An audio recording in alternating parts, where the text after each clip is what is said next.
नमः पार्वती पतये हर हर महादेव। मंच पर विराजमान उत्तर प्रदेश के राज्यपाल आनंदीबेन पटेल, मुख्यमंत्री योगी आदित्यनाथ जी, इस कार्यक्रम में टेक्नोलॉजी के माध्यम से जुड़े अन्य राज्यों के सम्मानित गवर्नर, मुख्यमंत्रीगण, केंद्रीय मंत्रिमंडल के मेरे साथी श्री नायडू जी, टेक्नोलॉजी के माध्यम से जुड़े केंद्र में मंत्रिमंडल के मेरे अन्य साथी, यूपी के उप मुख्यमंत्री केशव प्रसाद मौर्य और ब्रजेश पाठक जी, यूपी सरकार के अन्य मंत्रीगण, सांसद और विधायकगण और बनारस के मेरे प्यारे भाई और बहनों,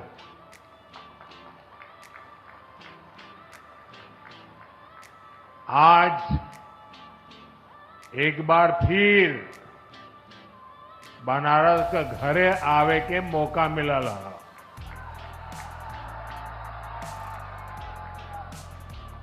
आज चेतगंज में नक्तैया का मेला भी हो,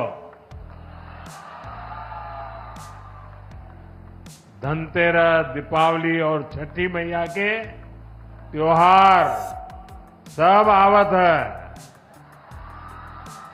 और से पहले आज काशी विकास के पर्व का साक्षी बनत है। आप सबके बहुत खूब बधाई।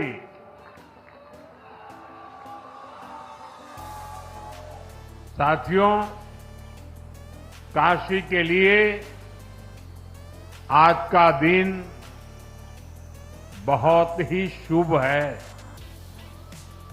अभी मैं आंखों के एक बड़े अस्पताल कर उस अस्पताल का लोकार्पण करके आपके पास आया हूं और इसलिए आने में थोड़ी देर भी हो गई।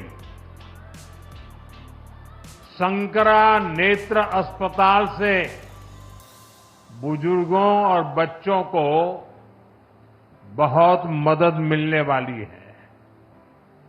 बाबा के आशीर्वाद से अभी यहां हजारों करोड़ रुपए के प्रोजेक्ट्स का शिलान्यास और लोकार्पण हुआ है। इनमें देश और यूपी के विकास की उसको नई ऊंचाई देने वाले प्रोजेक्ट भी हैं। आज यूपी, बिहार, पश्चिम बंगाल, एमपी और छत्तीसगढ़ में अलग अलग एयरपोर्ट्स का शुभारंभ हुआ है। इसमें बाबतपुरा एयरपोर्ट के अलावा आगरा और सहारनपुर का सरसावा एयरपोर्ट भी शामिल है। कुल मिलाकर देखें तो आज शिक्षा, कौशल विकास, खेल, स्वास्थ्य, पर्यटन, हर सेक्टर के प्रोजेक्ट्स बनारस को मिले हैं। ये सारे प्रोजेक्ट्स सुविधा के साथ साथ हमारे नौजवानों के लिए रोजगार के अनेक नए अवसर भी लेकर आए हैं। यहां तो सारनाथ है, भगवान बुद्ध की उपदेश भूमि है। कुछ दिन पहले ही मैं अधिधम्म महोत्सव में सम्मिलित हुआ था। आज मुझे सारनाथ के विकास से जुड़ी करोड़ों रुपए की परियोजनाओं का लोकार्पण करने का भी अवसर मिला है। और आप तो जानते हैं, कुछ समय पहले हमने कुछ भाषाओं को शास्त्रीय भाषा के रूप में मान्यता दी। उसमें पाली और प्राकृत भाषाएं भी है और पाली भाषा का सारनाथ से विशेष नाता है, काशी से विशेष नाता है, प्राकृत भाषा का भी विशेष नाता है और इसलिए उसका शास्त्रीय भाषा के रूप में गौरव प्राप्त होना ये हम सबके लिए गौरव का विषय है। मैं विकास की इन सभी परियोजनाओं के लिए आप सब मेरे काशीवासियों को और देश के सभी नागरिकों को बहुत बहुत बधाई देता हूं। साथियों, आपने मुझे जब लगातार तीसरी बार सेवा करने का आदेश दिया था तब मैंने 3 गुना गति से काम करने की बात कही थी। अभी सरकार को बने 125 दिन भी नहीं हुए हैं। इतने कम समय में ही देश में 15 लाख करोड़ रुपए से अधिक की योजनाओं, परियोजनाओं पर हम काम शुरू कर चुके हैं। इसमें से ज्यादातर बजट गरीबों, किसानों और नौजवानों के नाम पर रहा है। आप सोचिए, 10 साल पहले तक सरकार के लाखों करोड़ रुपयों के घोटालों की चर्चा अखबारों में छाई रहती थी। बातचीत का मुद्दा ही लाखों करोड़ों का घोटाला होता था। आज सिर्फ 125 दिन में ही 15 लाख करोड़ रुपए के काम शुरू होने की चर्चा घर घर में हो रही है। यही तो वो बदलाव है जो देश चाहता है। जनता का पैसा जनता पर खर्च हो, देश के विकास पर खर्च हो, पूरी ईमानदारी से खर्च हो, ये हमारी बड़ी प्राथमिकता है।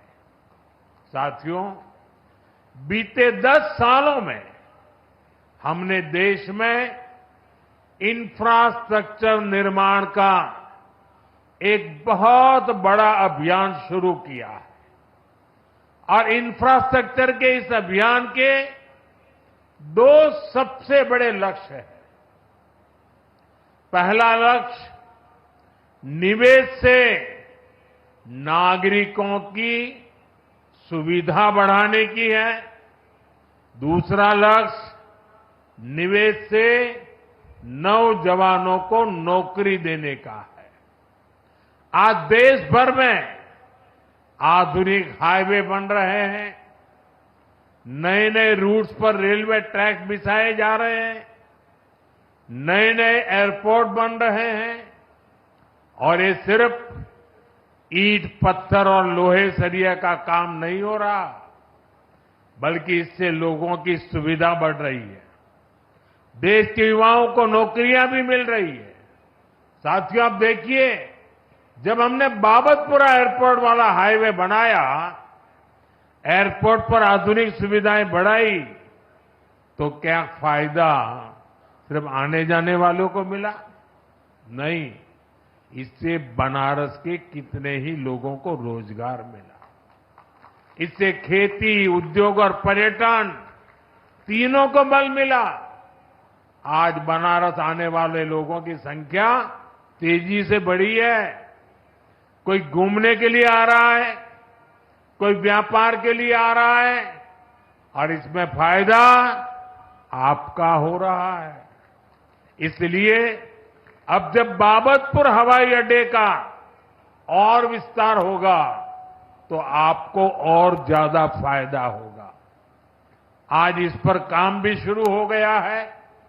ये काम जब पूरा हो जाएगा तो यहां ज्यादा विमान उतर पाएंगे। साथियों, आधुनिक इंफ्रास्ट्रक्चर के इस महायज्ञ में हमारे एयरपोर्ट्स, उनकी शानदार इमारतें आधुनिक से आधुनिक सुविधाएं आज दुनिया भर में चर्चा का विषय है। 2014 में हमारे देश में सिर्फ 70 एयरपोर्ट थे और नायडू जी ने अभी विस्तार से उसका वर्णन किया। आज 150 से ज्यादा एयरपोर्ट है और जो पुराने एयरपोर्ट है हम उन्हें भी रिनोवेट कर रहे हैं।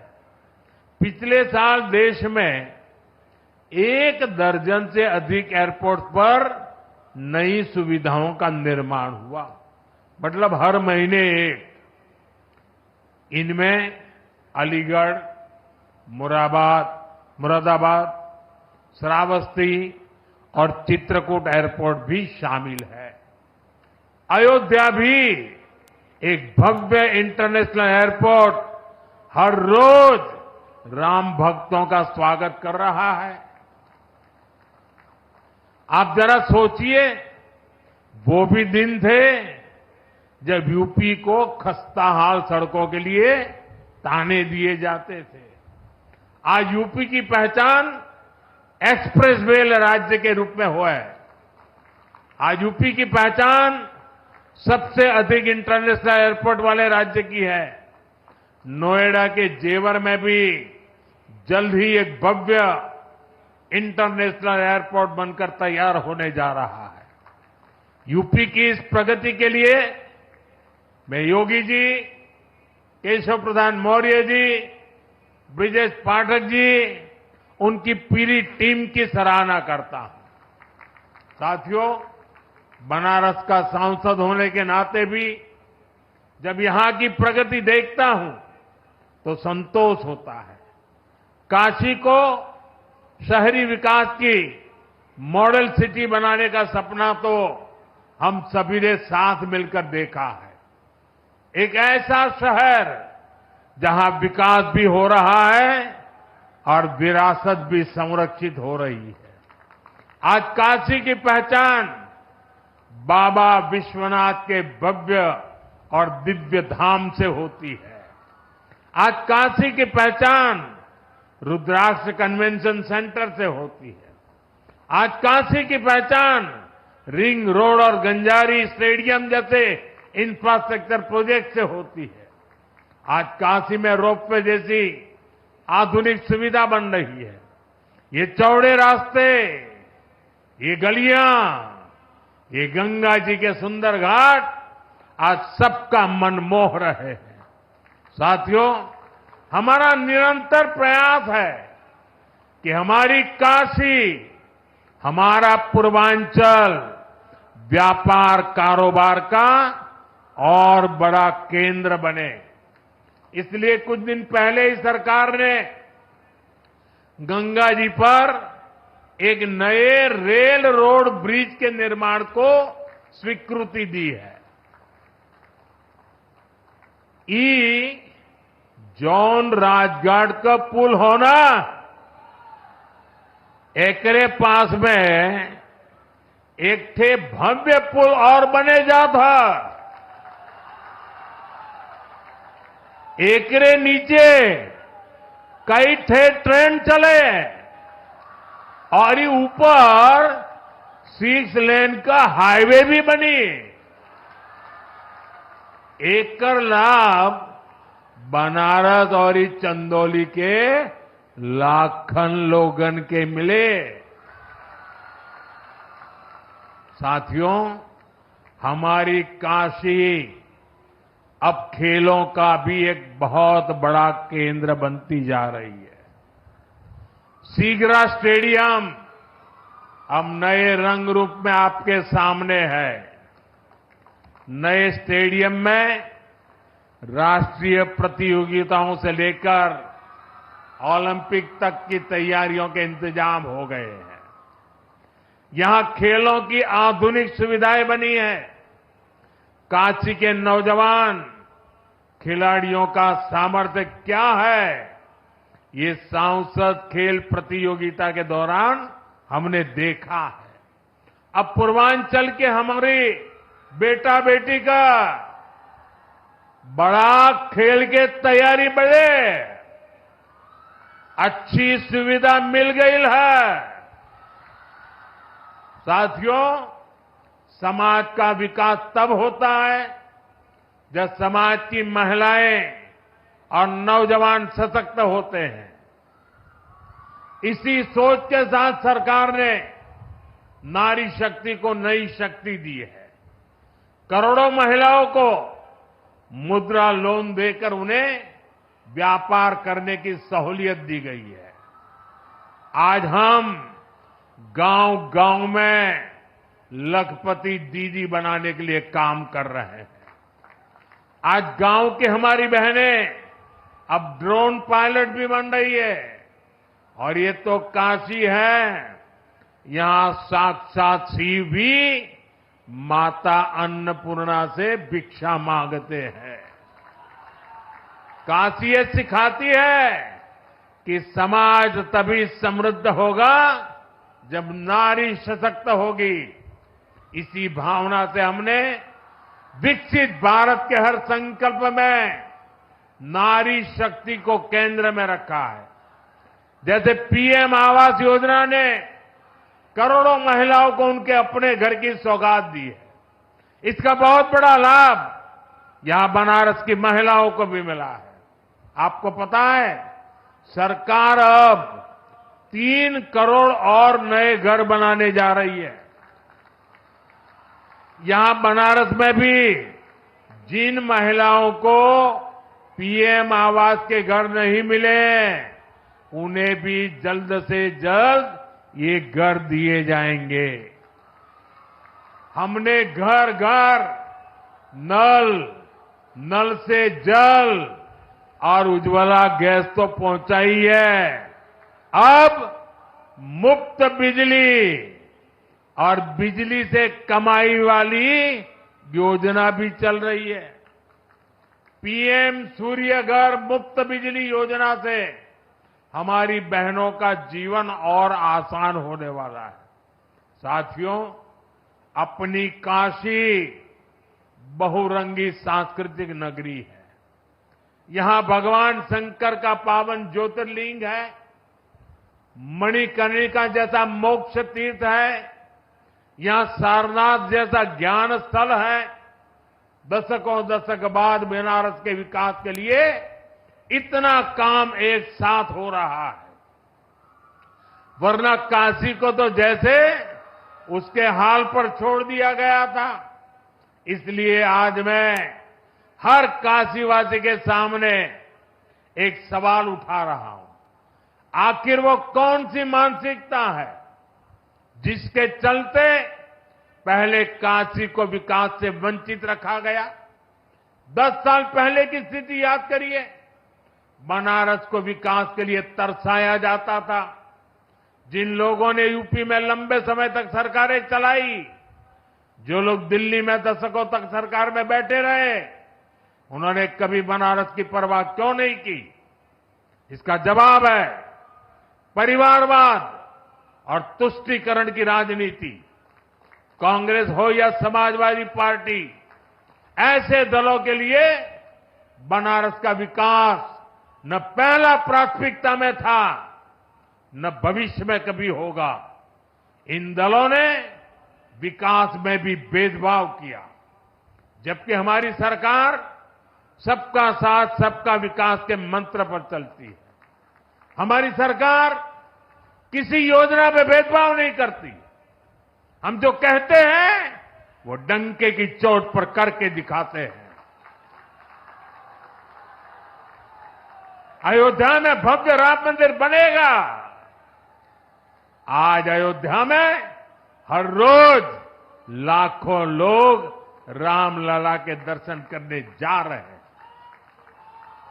महिलाओं को विधानसभा और लोकसभा में आरक्षण की बात भी वर्षों से लटकी रही थी।